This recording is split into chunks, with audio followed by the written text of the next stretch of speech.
নমস্কার। আমরা প্রত্যেক সপ্তাহে আজকে আমরা নিয়ে এসেছি পজিটিভ আকার উদ্যোগে বিকাশ করছি। আমাদের বর্তমান সময়ে এই যে দিক থেকে যে নিউজ আমাদের সুফল কুফল সবকিছুরই দিক আমাদের রয়েছে। তো এই বিষয়ে আমি আজকে জেনে নেব। আমাদের মধ্যে রয়েছে ইলামবাজার গভর্নমেন্ট আইটিআই কলেজে আমাদের ইউনিটের ইন্সট্রাক্টর রঞ্জিত চাষা। নমস্কার। নমস্কার।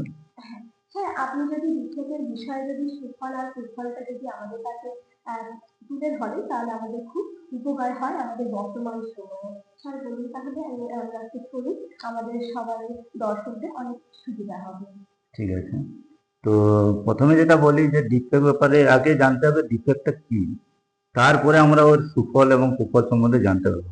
তো ডিফেক্ট অ্যাকচুয়ালি নামটা হচ্ছে ডিফেক্ট, অর্থাৎ ডিপলি বাট একটা ফেক, রিয়েল নয়।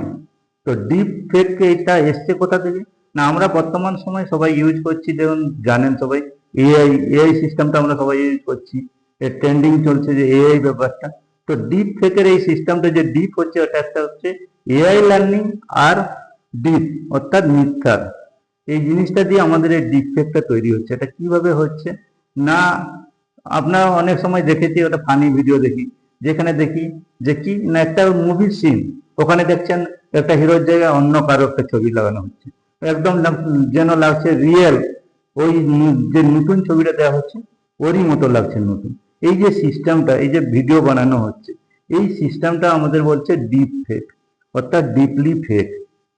এইটার সুফল দিক থেকে যেটা বলা হচ্ছে যে এটা বানানো হয়েছিল কি কারণে বানানো হয়েছিল, তো এটা একটা অ্যাকচুয়ালি বানানো হয়েছিল এন্টারটেনমেন্ট যে ইন্ডাস্ট্রি, এর জন্য বানানো হয়েছিল, বা রিয়েলিস্টিক যে গেমের ক্ষেত্রে কি হচ্ছিল যে জিনিসটাকে আরো রিয়েল লাগবে, যে রিয়েলি দেখতে মনে হয় যে হুবহু এই যে জিনিসটা রিয়েলিস্টিক করার জন্য এটা বানানো হয়েছিল।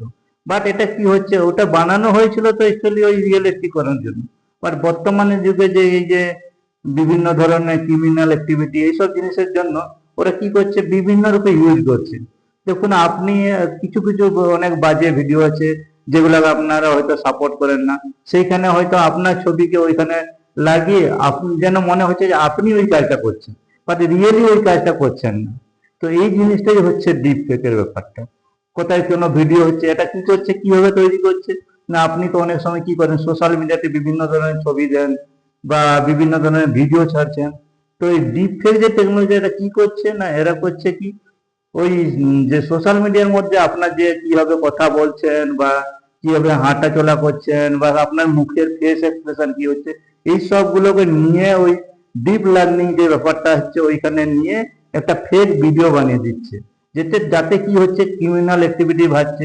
কোথায় দেখা যাচ্ছে নেতারা কিছু কথা বলছে কিন্তু ওই কথাটা আলাদা শোনা যাচ্ছে, আমরা ভাবছি যে ওই নেতাটাই বলছেন, বা কেউ আপনার কোনো রিলেটিভ, এমন একটা ভিডিও আছে যেখানে হয়তো আপনার রিলেটিভ ওই কথাটা বলেই নেই, বাট কি হচ্ছে না মনে হচ্ছে যেন ওই গালাগালি দিচ্ছে বা এই একদম আজে কথা বলছে, কিন্তু ওটা টোটালি একটা মিথ্যা ভিডিও, কিন্তু আপনি ওটা ধরতেই পারবেন না ওটা মিথ্যা বলে, ওটা একদম সত্যি বলে মেনে নেন।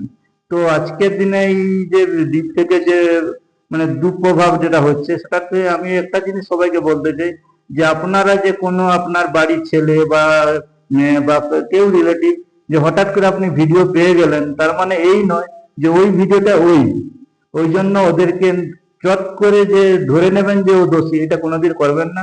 সব সময় চাইবেন যাতে ওই ভিডিওটা একবার দেখার চেষ্টা করবেন যে এটা সত্যি না মিথ্যা।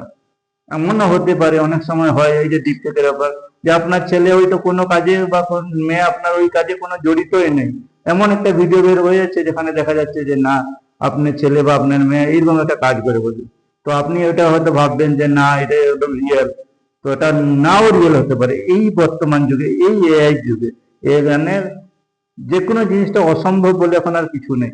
তো হঠাৎ করে কোনো জিনিসটাকে সত্য ভাববেন না, সচেতন থাকবেন, আর সর্বদা একবার আপনার ছেলে মেয়েকে একবার বিশ্বাস করবেন। এমন নয় যে আপনার ছেলে যেটা বা মেয়ে যেটা করেছে সেটা একদম মানে এই কাজটা করা উচিত নয়, এরকম নয়। অনেকে এখন বিভিন্ন রকম কাজ ক্রিয়াকলাপের সঙ্গে যুক্ত আছে, যারা এই ধরনের ভিডিও করে ব্ল্যাকমেলিং যে সিস্টেমটা হচ্ছে ওইটাই করছে। তো সবাইকে আমার অনুরোধ রইল, যারা এই ভিডিও দেখছেন বা যারা এই বিষয়ে জানছেন বা জানলেন, তারা এইসব এটা নিয়ে একটু সচেতন থাকুন, যারা ফেসবুকে বা হোয়াটসঅ্যাপে বিভিন্ন ধরনের ভিডিও দিচ্ছেন, আপলোড করছেন বা ছবি আপলোড করছেন, তারা একটু একটু না একটু হলে সচেতন হন। পার্সোনাল ভিডিও বা পার্সোনাল কোনো ছবি, এই ধরনের ছবি সেটা শেয়ার না করাটাই ভালো সোশ্যাল মিডিয়া প্ল্যাটফর্মে। তো নিশ্চয়ই এই যে ব্যাপারটা বললাম, এটা আপনারা কিছুটা হলেও বুঝতে পারছেন। আমি বর্তমান সময়ে এই জায়গায় এসে আমাদের যে ডিজিটাল এই বিষয়টা যে এইভাবে যে ইউজ হচ্ছে, সুফল কুফল বিষয়গুলো শেয়ারের মাধ্যম থেকে আমরা আয়ত্ত করতে পারলাম। দর্শককেও আমরা অনেক কিছু বোঝাতে চাইলাম যে এই সমাজে এসে আমাদের কতটা দিক চলা উচিত আর কতটা দিক আমাদের চলা উচিত না, বা আমাদের বাড়িতে কোনো কারণে ফোনে ডাইরেক্টলি কোনো ফটো ভিডিও দেখে যে তাকে দোষারোপ করা, এটা আমাদের খুব ভারী অন্যায়। আগে হয়তো সেটাকে জাস্টিফাই করা দরকার। তো আমরা এই বিষয়টা আজকে নিউজ টপিক হিসাবে নিয়ে এসেছিলাম, যাতে আমাদের দর্শকদের অনেকটা সুবিধা হয় আমাদের দিক থেকে, ভালো দিক আর খারাপ দিক। তো আমাদের পজিটিভ বার্তার উদ্যোগে আজকে আমাদের এই ছিল টপিক। সকলকে ধন্যবাদ।